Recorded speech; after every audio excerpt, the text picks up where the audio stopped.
May 26, 1943, 14:20 hours, Fishhook Ridge, Attu Island, Alaska Territory. Private Joseph P. Martinez pressed his face against frozen tundra that smelled like rotting seaweed and cordite, and tried to make himself invisible. The Japanese machine gun 50 yards upslope had already killed 6 men from Company K that afternoon, including squad leader Sergeant Williams, who'd taken 3 rounds to the chest and died screaming for his mother, while Martinez held his hand and lied about how the medics were coming, how everything would be fine, how Williams would see his wife and kids again in Kansas. Williams had bled out in 90 seconds, his blood steaming in the 32-degree air, and Martinez had moved on, because that's what you did in combat. You kept moving, or you died. Martinez was 22 years old, born July 27, 1920, in Taos, New Mexico, the youngest of 7 children to parents who'd worked as agricultural laborers and never owned anything except determination and faith. When Joseph was 7, the family moved to Ault, Colorado, chasing work during the Depression years, when work was scarce and competition brutal. He'd grown up speaking Spanish at home and English at school, learning to navigate between 2 worlds, 2 languages, 2 sets of expectations. In August 1942, 20 months after Pearl Harbor, the draft notice arrived. Martinez reported to Camp Roberts, California, received 8 weeks of basic training that focused primarily on marching in formation and cleaning rifles, and was assigned to Company K, 32nd Infantry Regiment, 7th Infantry Division. Now, May 26, 14:20 hours, Martinez lay in snow next to Private Dominguez from Laredo, Texas, and Private Reynolds from somewhere in Ohio, both of whom looked as terrified as Martinez felt. The 32nd Infantry Regiment had been trying to take Fishhook Ridge for 2 days, and Fishhook Ridge was killing them. The ridge controlled the mountain pass between Holtz Bay and Chichagof Harbor, a narrow defile through snow-covered peaks where approximately 300 Japanese soldiers had constructed an elaborate defensive network of trenches, machine gun nests, and mortar positions that turned every American advance into a slaughter. Artillery didn't help. 3 battleships offshore had fired 14-inch shells for 6 hours on May 25th, shaking the ground hard enough to cause avalanches, and the Japanese defenders had simply retreated into caves and waited until the bombardment stopped. On May 24th, the regiment's first assault on Fishhook Ridge had failed catastrophically. Company K advanced at 800 hours, reached the base of the ridge by 0930 hours, and was pinned down by machine gun fire from positions they couldn't see in the fog. By 1300 hours, 47 Americans were dead or wounded, and the survivors had retreated to their starting positions. Captain Richardson, the company commander, was furious. He'd stood in front of the survivors that evening and said, "Tomorrow we try again, and we keep trying until we take that goddamn ridge, or they kill every last one of us." Martinez's group, 8 soldiers including himself, had reached a small depression in the slope, approximately 150 yards below the summit of Fishhook Ridge. They couldn't advance because of the machine gun. They couldn't retreat because Japanese mortars had them ranged. 3 men had been killed trying to withdraw. They were stuck, and Japanese soldiers were flanking them from higher ground, and it was only a matter of time before someone threw a grenade into their position or the mortars found them. The machine gun that had killed Sergeant Williams was a Type 92 heavy machine gun, a weapon that fired 7.7mm rounds at 450 rounds per minute and had an effective range of 800 meters. The Japanese had positioned it in a snow trench with overhead cover made from logs and frozen earth, creating a bunker that was nearly impossible to destroy with rifle fire. 3 Japanese soldiers were visible, rotating positions, 1 firing, 1 feeding ammunition, 1 scanning for targets. The gun itself traversed methodically back and forth, searching for Americans stupid enough to expose themselves. "We can't stay here," Dominguez said through chattering teeth. His face was white with cold, lips blue, hands shaking. He'd been in the army 6 months, in combat 4 days, and he looked like he'd aged 10 years. They're gonna drop mortars on us. We gotta move." He was right. The Japanese had perfect observation from the ridge. Anyone who stayed in the open would eventually be killed by indirect fire. But moving meant crossing open ground, which meant the machine gun would kill them. It was a tactical problem with no good solution. Martinez looked upslope at the machine gun position, 50 yards away, maybe 60. The slope between here and there was covered in knee-deep snow, patches of ice, scattered rocks. No cover, no concealment. Anyone who tried to cross that distance would be visible for approximately 30 seconds before the machine gun cut them down. Martinez had seen what the Type 92 did to human bodies. It didn't just kill you, it shredded you, 450 rounds per minute, tearing through flesh and bone like a chainsaw through paper. But if nobody did anything, all 8 men in this depression were going to die. The machine gun would keep other Americans pinned down. The mortars would eventually find them. Japanese soldiers would flank them, and Company K would fail to take Fish Hook Ridge for the 3rd day in a row, which meant more Americans dying tomorrow, and the day after, and the day after that, until someone finally succeeded or everyone was dead. Martinez made a decision. He stood up. Just stood up, in full view of the Japanese machine gun, with his 20-pound Browning automatic rifle in his hands, and his heart hammering so hard he could hear it over the sound of distant artillery. Dominguez grabbed at his leg, hissing, "Martinez, what the fuck are you?" But Martinez was already moving, walking at first through deep snow, then running when his legs remembered how, charging upslope toward the machine gun position while firing his bar from the hip in 3-round bursts, exactly the way Sergeant Kowalski had taught them at Camp Roberts 9 months ago, when Martinez had thought learning to shoot a rifle was the hardest thing he'd ever have to do. The Japanese machine gun swung toward him. Martinez saw the muzzle flash, a strobe of orange-white light, and felt bullets snap past his head, close enough to hear them crack like whips, supersonic rounds displacing air. 20 yards from the position. 15 yards. He emptied his 20-round magazine into the snow trench, saw 2 Japanese soldiers fall backward, one clutching his face, the other simply collapsing. 10 yards. Martinez yanked the pin from a grenade with his teeth. Later he'd realize he'd chipped a tooth doing that, and threw it overhand into the trench. The explosion was muffled by snow and earth, but devastating at close range. The machine gun stopped firing. Martinez reached the trench, jumped over the parapet, and landed hard on frozen ground among 3 dead Japanese soldiers and the wreckage of their gun. Blood everywhere, the smell of burnt powder and opened bodies. He picked up his bar, realized he was out of ammunition, and looked around for anything that could be used as a weapon. Behind him, he heard American voices, Dominguez and Reynolds and the others following his charge, advancing upslope now that the machine gun was silenced. 75 yards from the summit of Fish Hook Ridge, Martinez encountered the final Japanese defensive position, a trench carved across the full width of the pass, defended by approximately 10 soldiers with Arisaka rifles and 1 Type 96 light machine gun. This was the position that controlled access to the pass itself, the key terrain feature that the 32nd Infantry Regiment had been trying to capture for 3 days. If the Americans could take this position, they could secure the pass. If they secured the pass, they could link up with forces advancing from the south. If they linked up, they'd cut Japanese forces in half and make final victory inevitable. Martinez stood in the open, stupidly, suicidally, and fired the Garand at the Japanese trench. 8 rounds, the maximum capacity, fired as fast as he could pull the trigger. Click. Empty. He dropped the rifle, pulled his last grenade, threw it toward the trench. It fell short, exploded in the snow, killed nobody.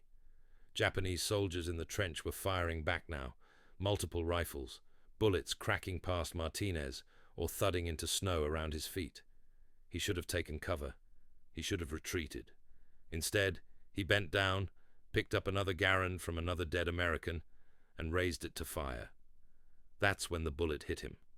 A single 6.5mm round from an Arisaka Type 38 rifle, fired by a Japanese soldier whose name Martinez would never know, traveling at approximately 2,400 feet per second. It entered just above Martinez's left eye, penetrated his frontal bone, passed through his brain, and exited the back of his skull, killing him so quickly that he probably never felt it. Private Joseph P. Martinez, age 22, fell forward into the snow 50 yards from the summit of Fishhook Ridge, still holding the borrowed rifle, dead before he hit the ground. Behind him, Company K continued the assault. They overran the final trench position, secured the pass, and by 16:30 hours on May 26th, Fishhook Ridge belonged to the United States. The Japanese retreated toward Chichagof Harbor for their final stand. American forces advancing from the south linked up with forces from the north. The capture of Fishhook Ridge broke the back of Japanese resistance on Attu Island and made the eventual American victory inevitable. Martinez's body was recovered the next morning, May 27th, by soldiers from Company K, who found him lying face down in the snow with a rifle still in his hands and a hole through his head. They wrapped him in a poncho, carried him down the ridge, and buried him in a temporary cemetery near Massacre Bay, along with 47 other Americans who died taking Fishhook Ridge. A chaplain said words over the grave that nobody remembered later. Someone sang Amazing Grace off-key. Then everyone went back to work because the war wasn't over yet. In September 1943, Captain Morrison, recovered from his wounds and promoted for his actions on Attu, recommended Private Joseph P. Martinez for the Medal of Honor. The paperwork wound its way through Army bureaucracy, approved at division level, corps level, theater level, finally reaching the War Department in Washington, D.C. On November 11, 1943, Veterans Day, the award was officially approved, making Private Martinez the first draftee and the first Hispanic American in World War II to receive the nation's highest military decoration. The citation read, "For conspicuous gallantry and intrepidity above and beyond the call of duty in action with the enemy.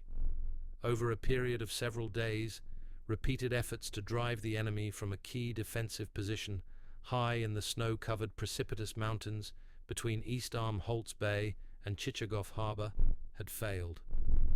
On 26 May 1943, troop dispositions were readjusted and a trial-coordinated attack on this position by a reinforced battalion was launched. Initially successful, the attack hesitated.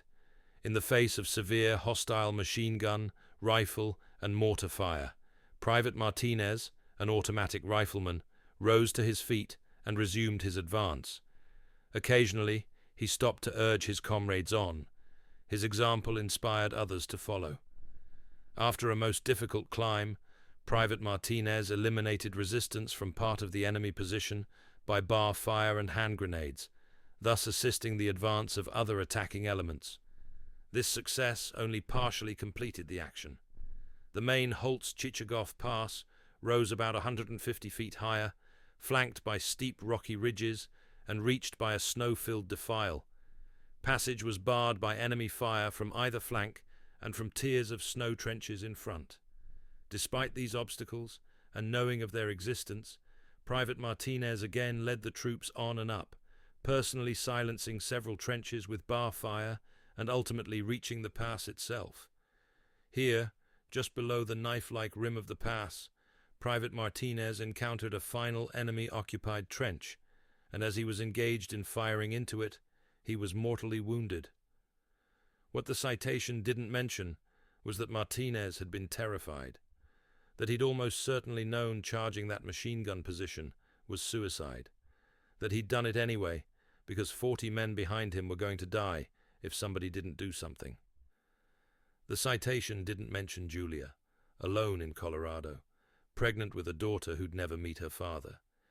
It didn't mention Maria Eduvigen Romo, Martinez's mother, who would receive the Medal of Honor at a ceremony in Denver and cry through the entire presentation because they gave her a medal, but they couldn't give her back her son. Part 2, Engineer Hill, May 29, 1943. 3 days later, and 8 miles west, Private First Class Thomas Hennessy of the 50th Engineer Battalion was having the last peaceful sleep of his life. It was 03:10 hours on May 29, 1943, and Hennessy was dreaming about Philadelphia, specifically about Margaret and Mary, his wife and daughter, and the row house on Tasker Street where they lived, and Sunday dinners at his mother-in-law's place, where the food was always too heavy and the conversation always too loud, but it was home, and it was safe, and it was 5,000 miles away from this frozen hell. On May 28th, the engineers were pulled back to Engineer Hill for rest. It was the first break they'd had in more than 2 weeks. They set up canvas tents on the crest of a ridge overlooking Chichagof Valley, ate their first hot meal in a week, spam and potatoes and coffee that tasted like heaven despite being terrible, and went to sleep with orders to resume bridge construction the next morning. Below them, at the base of Engineer Hill, was a field hospital and supply depot. Company B of the 32nd Infantry Regiment had bivouacked nearby. Everyone thought the battle was winding down. Fish Hook Ridge had fallen on May 27th. The Japanese were retreating. It was just a matter of time. Nobody expected 800 desperate Japanese soldiers to attack through the fog at 3 in the morning. Colonel Yasuyo Yamasaki had spent the night of May 28th making preparations for death. He was 52 years old, a career officer with 30 years of service in the Imperial Japanese Army, and he knew with absolute certainty that he would not survive May 29th. Out of 2,600 troops under his command, when the Americans invaded on May 11th, fewer than 800 remained capable of walking.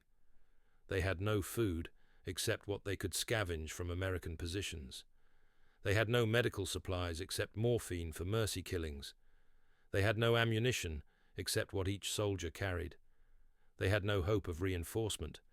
The Imperial Japanese Navy had written them off as acceptable losses. He chose the third option. At 2100 hours on May 28th, Yamasaki assembled his remaining officers in a cave near Chichagof Harbor and issued the final orders. All wounded who could not walk would be killed by mercy injection or gunshot, approximately 200 men. All remaining soldiers would assemble at 300 hours for a nighttime assault on American positions at Massacre Bay. The objective was to penetrate American lines, capture the supply depot, and cause maximum chaos before dying. Nobody had any illusions about survival. This was Gyokusai, shattered jewel, an honorable death in service of the Emperor. Then they advanced into the fog. The movement through Chichagof Valley was conducted in complete tactical silence. No talking, no lights, no sound except wind and the crunch of snow under cloth-wrapped boots. Japanese soldiers maintained formation by touch, each man's hand on the shoulder of the man ahead, moving through fog so thick that visibility was measured in feet rather than yards. They covered 2 miles in 45 minutes, an impressive achievement given the terrain and darkness. At 03:15 hours, they reached the American sentry line. 3 American sentries, all from Company B, 32nd Infantry, were killed before they could raise an alarm. Bayonets through the chest, hands over mouths to muffle screams. The Japanese advanced past the dead sentries and continued toward the base of Engineer Hill, where the field hospital and supply depot were located. At 03:25 hours, they reached a clearing where Company B had assembled for morning breakfast. Approximately 100 American soldiers were gathered around field kitchens, drinking coffee, eating, talking, completely unprepared for combat. Then 800 Japanese soldiers burst out of the fog screaming, "Banzai!" and everything went to hell. The fog amplified sound and distorted direction. The screaming seemed to come from everywhere. Muzzle flashes strobed through grey-white mist. Company B broke. Most soldiers ran. Some tried to fight. A few simply froze in panic and were killed where they stood. A cook named Private Robert Morrison from Des Moines, Iowa, fought with a shovel and killed 2 Japanese soldiers before he was bayoneted through the stomach. A medic named Corporal Jensen tried to treat a wounded soldier, and was shot at point-blank range. Within 10 minutes, the Japanese had penetrated half a mile into American lines and were advancing upslope toward Engineer Hill, where the 50th Engineer Battalion was sleeping. Private Thomas Hennessy woke to the sound of gunfire and screaming. For a few seconds, maybe 5, maybe 10, his brain couldn't process what he was hearing. Then someone outside the tent was yelling, "Attack! Banzai! They're coming!" And Hennessy's body moved before his mind fully engaged.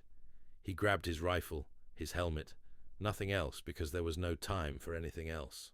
Around him, other engineers were doing the same. Construction workers from Iowa and Wisconsin and Arizona, welders and carpenters and bridge builders, most of whom had fired their rifles exactly 14 times during basic training. They ran barefoot across frozen ground to the edge of the ridge and stared down into nightmare. The fog was so thick that individual shapes were impossible to identify, but movement was everywhere. Dark figures advancing upslope, muzzle flashes, the sounds of men fighting and dying.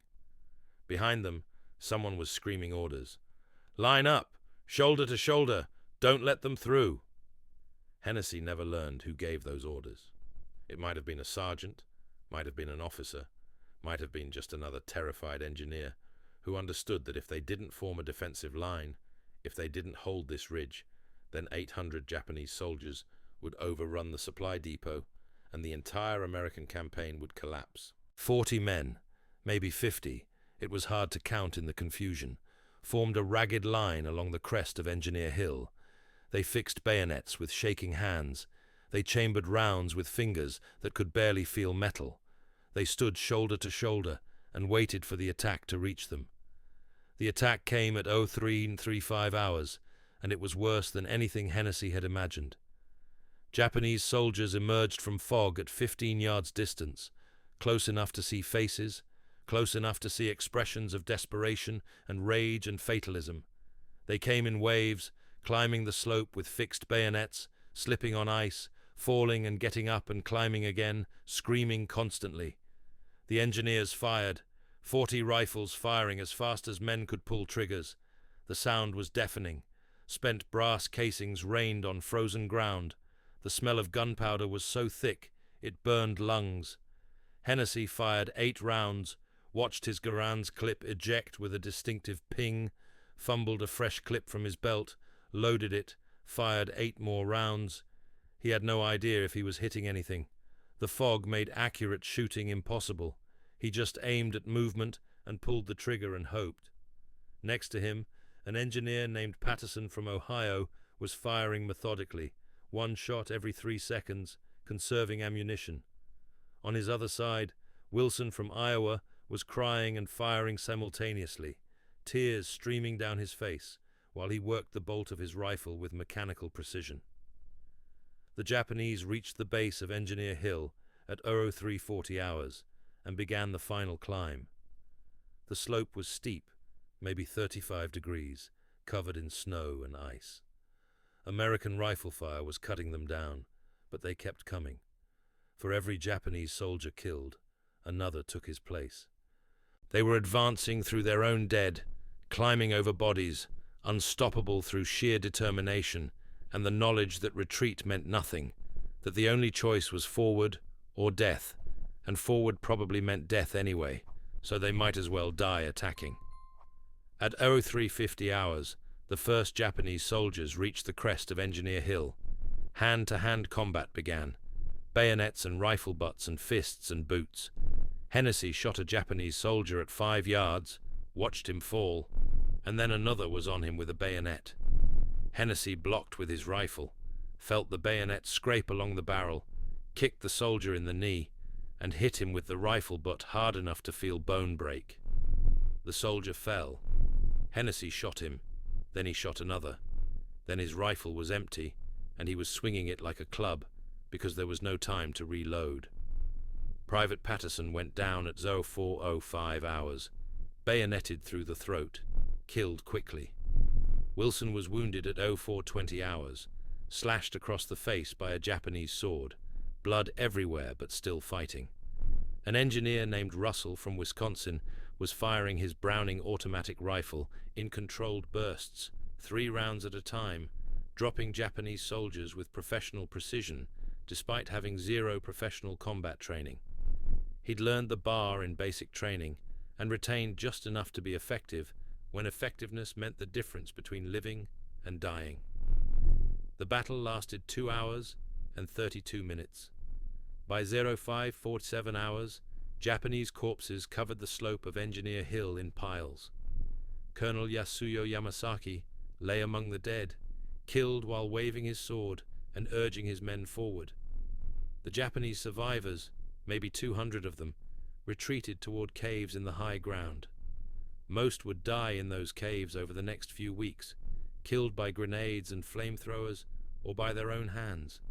Some would hold out until July, living on grass and snowmelt, before finally dying of starvation or wounds. On the crest of Engineer Hill, Private Thomas Hennessy sat in the snow and tried to understand why he was alive. His hands were covered in blood, some his from bayonet cuts, some from other people he didn't know. His shoulder burned where a Japanese soldier had stabbed him, a glancing blow that opened a 6-inch gash but missed anything vital. Both feet were frostbitten from running barefoot. He looked around and counted. 27 engineers dead, 41 wounded, approximately 40 survivors. They'd held. 40 construction workers had stopped 800 attacking soldiers and held a ridge that controlled the supply depot. If they'd failed, if they'd broken, the entire American campaign on Attu might have collapsed. But they hadn't failed. They'd stood in place and fought, because there was no other choice. Private Hennessy sat in the snow, looked at the bodies on the slope, and started crying. He cried for Patterson, who died next to him. He cried for Wilson, who was wounded and screaming for medics. He cried for himself, because he was alive and didn't understand how or why. He cried because he'd killed men with his own hands and didn't know how to process that.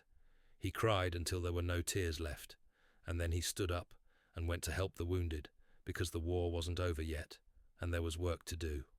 May 29th, 1943. 0630 hours. Engineer Hill, Attu Island. The fog had finally lifted, and Private First Class Thomas Hennessy wished it hadn't. In the fog, you couldn't see the full scope of the carnage. Now, in the clear morning light, the slope below Engineer Hill revealed itself. Approximately 500 Japanese corpses scattered across 800 yards of frozen tundra, their bodies twisted in the attitudes of violent death, blood turning the white snow into abstract patterns of red and brown and black. Among them lay American bodies, 27 engineers who'd stood on this ridge and died defending it.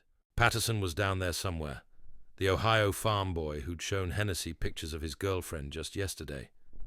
Wilson was being evacuated on a stretcher, his face a mess of blood and bandages from the sword cut that had nearly killed him. Hennessy sat on frozen ground, rifle across his lap, and tried to make his hands stop shaking. They wouldn't. His fingers trembled constantly, an involuntary tremor that made simple tasks, like lighting a cigarette, impossible. A medic had bandaged the bayonet wound on his shoulder, 6 inches long, deep enough to need stitches, but shallow enough that the medic had just poured sulfur powder into it and wrapped it tight. Both of Hennessy's feet were frostbitten, the toes white and numb, but the medic said he'd probably keep them if he was lucky. Probably didn't inspire confidence, but Hennessy was too exhausted to care. Around him, the surviving engineers were conducting the grim work of post-battle assessment, collecting weapons, checking bodies, marking American dead for graves registration. It was mechanica work, the kind of task that kept your hands busy, so your mind didn't have time to process what had just happened. Hennessy understood that strategy. If he stopped moving, if he let himself think about the last 3 hours, he'd fall apart completely. So he kept moving. At 0730 hours, Major General Albert E. Brown arrived at Engineer Hill with his staff. Brown was the commanding officer of the 7th Infantry Division, 53 years old, a West Point graduate with 28 years of service, including combat in World War I, where he'd been wounded at the Meuse-Argonne. He'd seen plenty of battlefields, but Engineer Hill clearly affected him. His face was pale as he surveyed the carnage, and when he spoke to the assembled engineers, his voice was rough with emotion. "I need to know who was in command here," Brown said, looking at the 40-odd engineers standing in a ragged formation. Nobody answered immediately. The ranking NCO, Sergeant Stevens, had been killed in the first 5 minutes of the assault. After that, it had just been chaos. "No one, sir," someone finally said. "There was no time for chain of command. We just fought. We held the line." Brown stared at them for a long moment. "You realize what you did here? 800 Japanese soldiers attacked this position. You stopped them. 40 men stopped 800. "We had the high ground, sir," another engineer said. "And rifles." Brown shook his head. "High ground helps. Rifles help. But what won this battle was something else. You stood when most men would have run. Every one of you is getting a decoration. Silver stars for those who went above and beyond. Bronze stars for the rest. And a commendation for the entire battalion." The decorations would be presented later, in ceremonies that felt surreal and pointless to men who'd watched their friends die. But at that moment, standing on Engineer Hill while the sun rose over Attu Island and illuminated the full horror of what had happened, the surviving engineers didn't feel like heroes. They felt like construction workers who'd been handed rifles and told to fight, and they'd fought because there was no other choice, and now they had to live with what they'd done. The official count, recorded in 7th Infantry Division after-action reports, documented the scale of the Japanese defeat: 2,351 enemy killed in action by May 30th, 1943. Approximately 500 of those had died during or immediately after the banzai charge on Engineer Hill. Only 28 Japanese soldiers survived to be taken prisoner, and none of them were officers. Every Japanese officer on Attu Island, including Colonel Yasuyo Yamasaki, died either in combat or by suicide. Yamasaki's body was found at 08:15 hours near the base of Engineer Hill. He'd been shot multiple times, chest, abdomen, leg, and had fallen while waving his ancestral sword above his head. The sword was still in his hand, a family heirloom that had been forged in the 17th century and passed down through generations of samurai warriors. An American lieutenant confiscated it as a war trophy.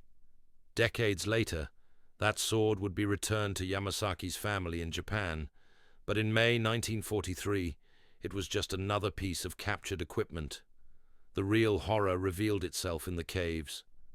As American forces swept through the high ground around Chichagof Harbor on May 30th and 31st, they discovered the extent of what the Japanese garrison had endured during their final days.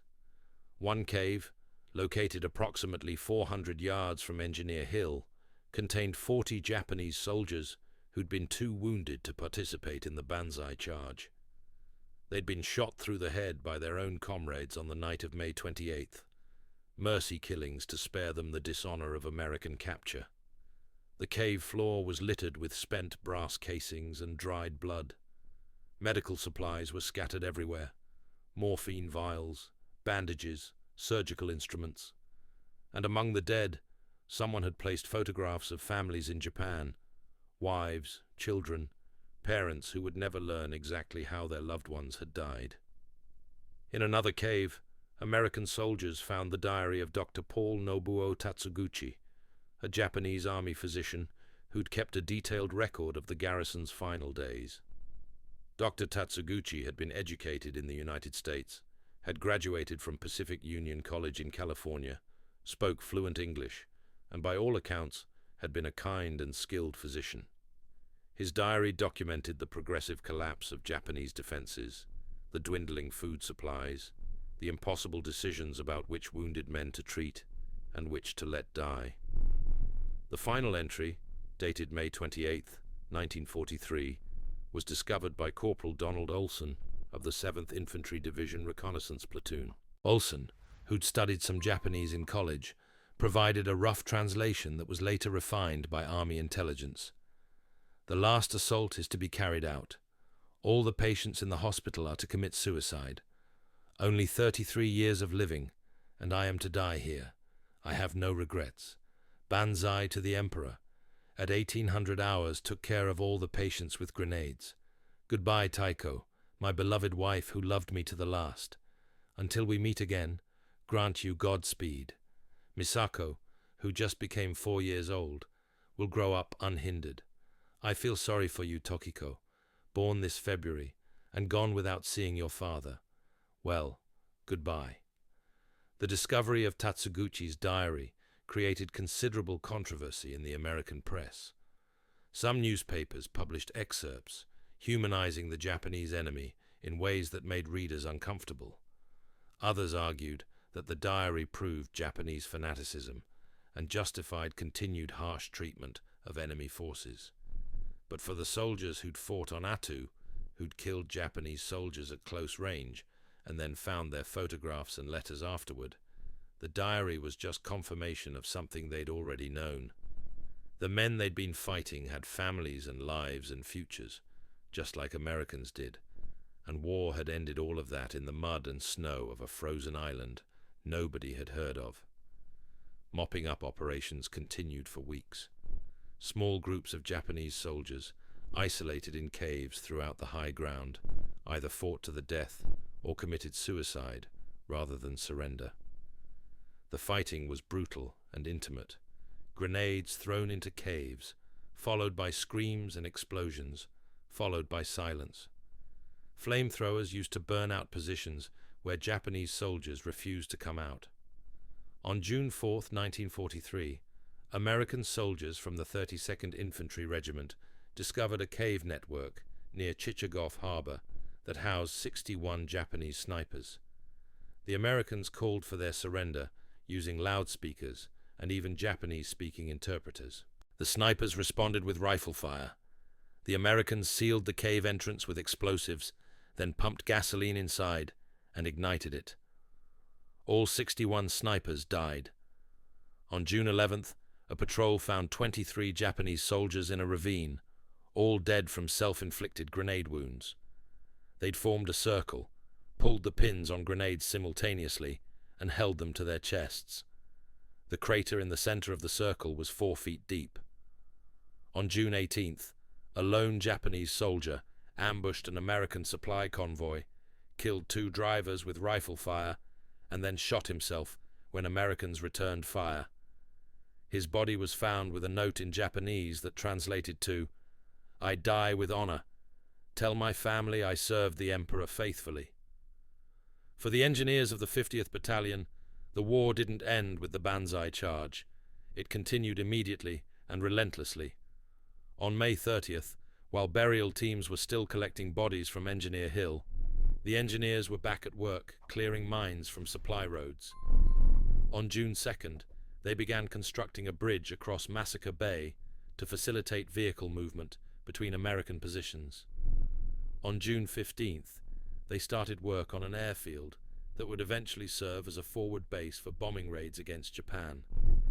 Private Thomas Hennessy worked on airfield construction from June through August 1943, but his heart wasn't in it. He moved mechanically, doing his job, eating when told to eat, sleeping when allowed to sleep, but something fundamental had broken inside him during those 3 hours on Engineer Hill. He couldn't sleep more than 2 hours consecutively before nightmares woke him.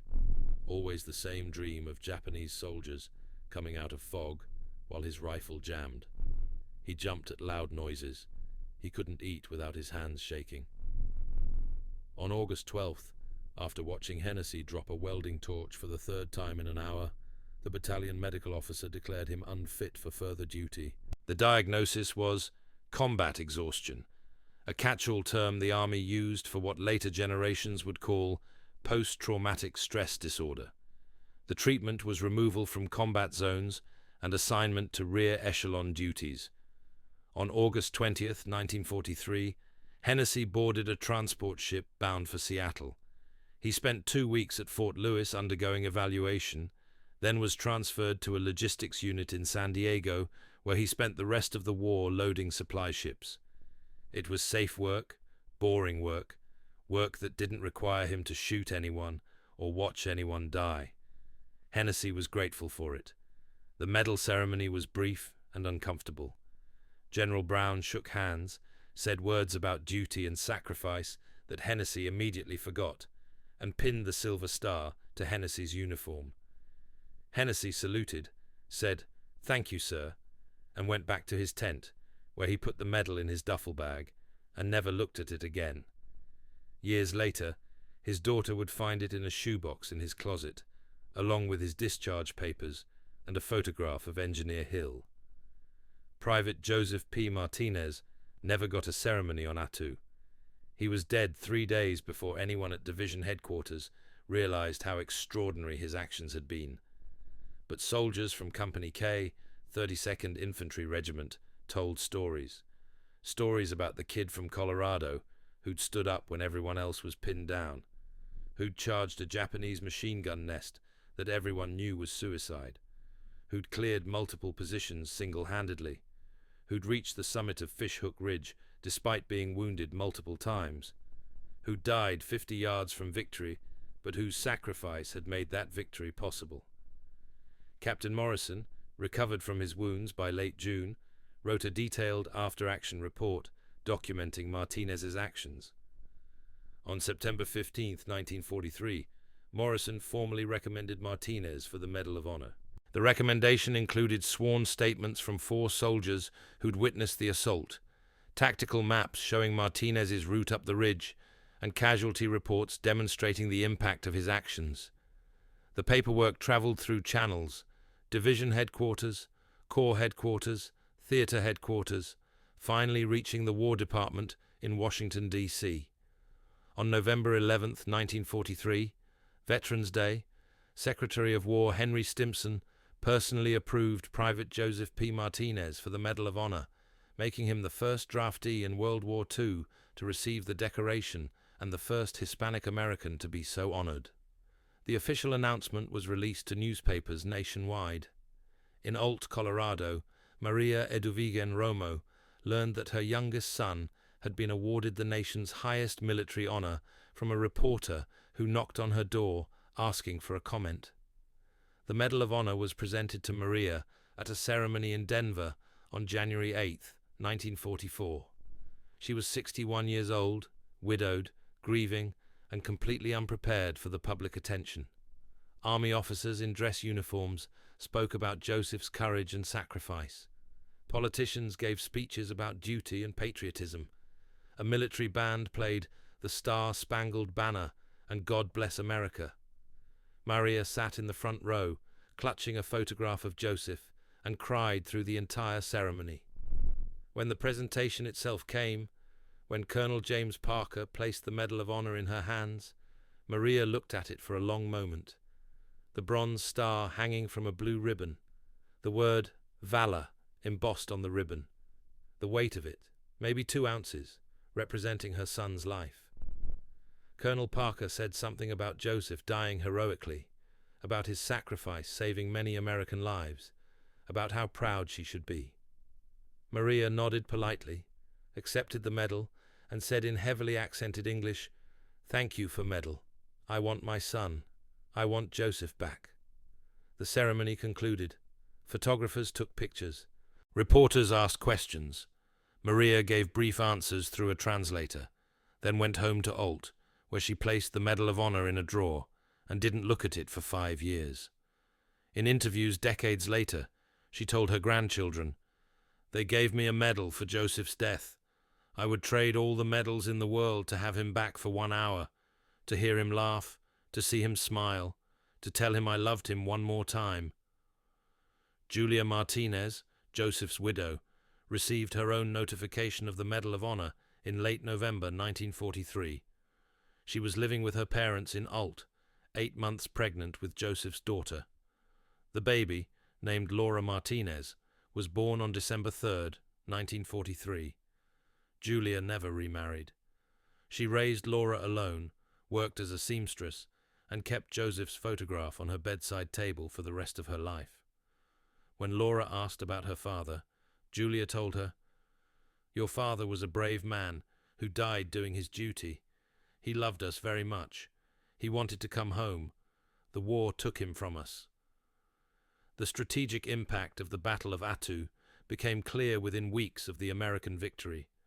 The Japanese government, shocked by the complete annihilation of the garrison and facing mounting losses throughout the Pacific, made the decision to evacuate their remaining forces from nearby Kiska Island, rather than face another Attu-style defeat.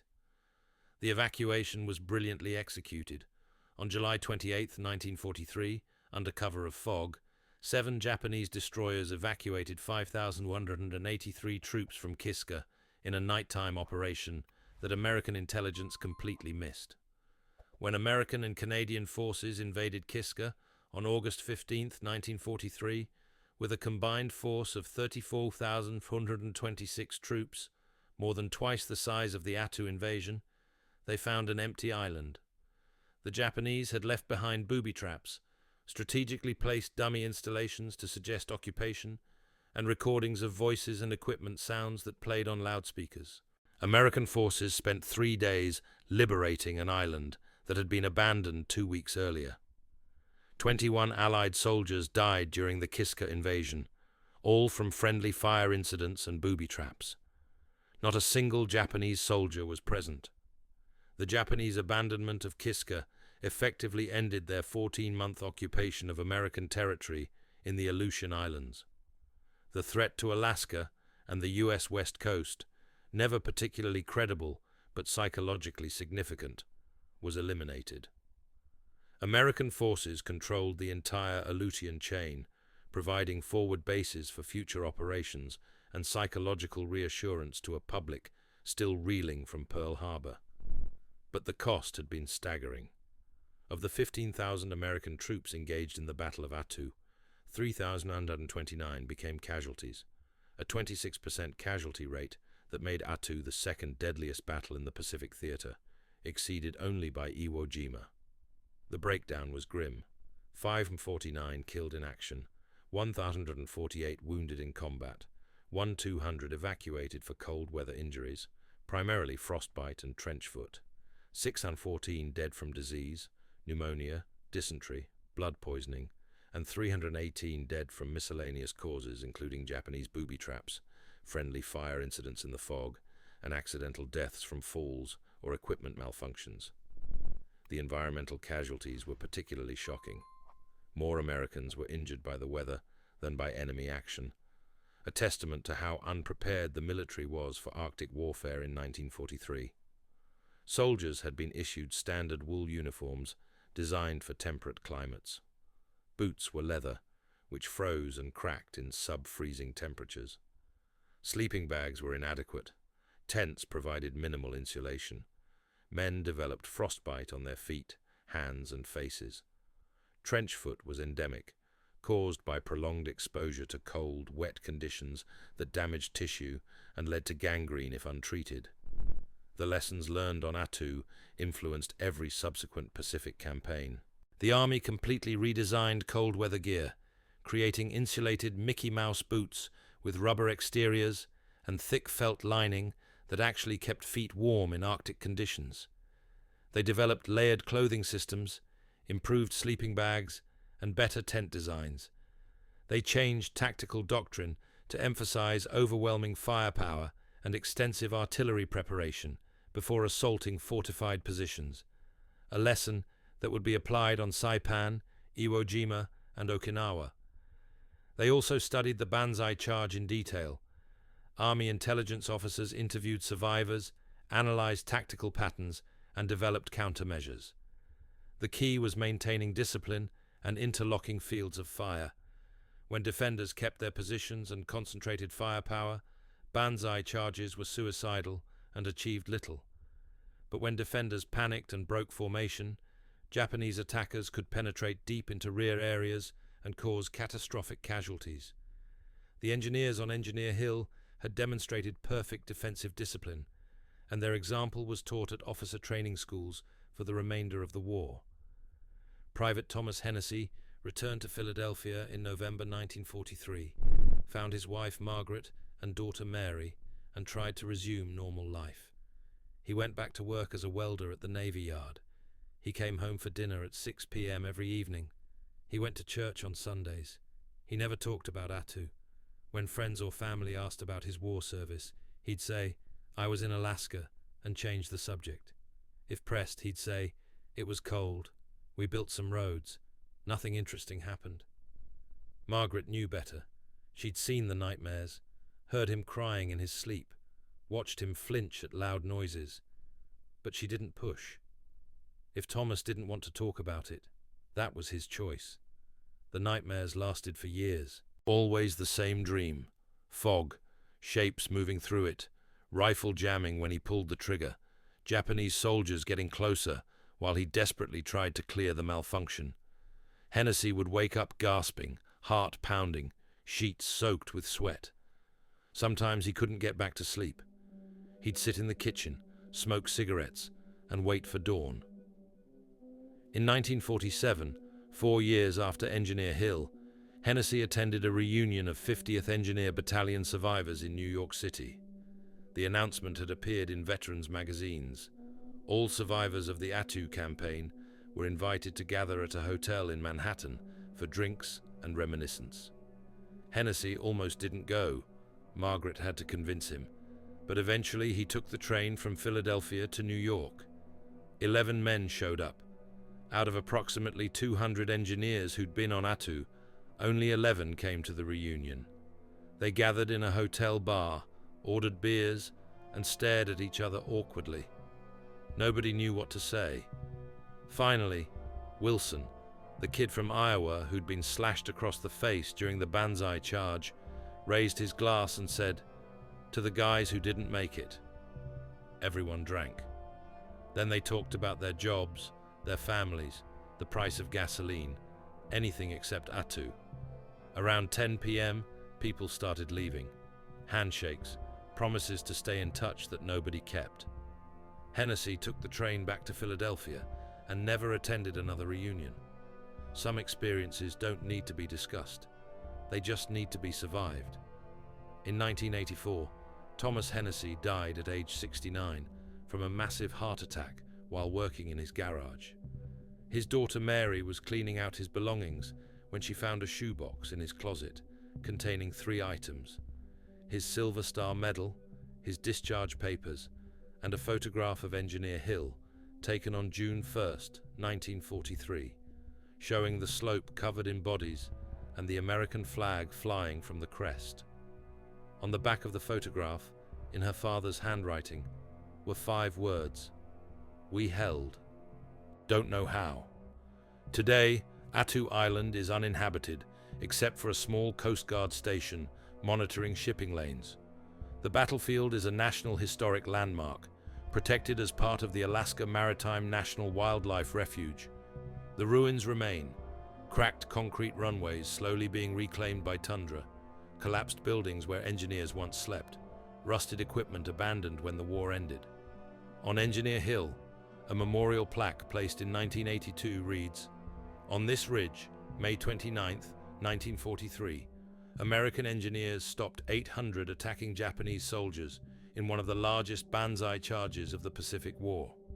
27 Americans and more than 500 Japanese died here. They fought for their countries and their comrades. And 80 years later, that's still worth remembering."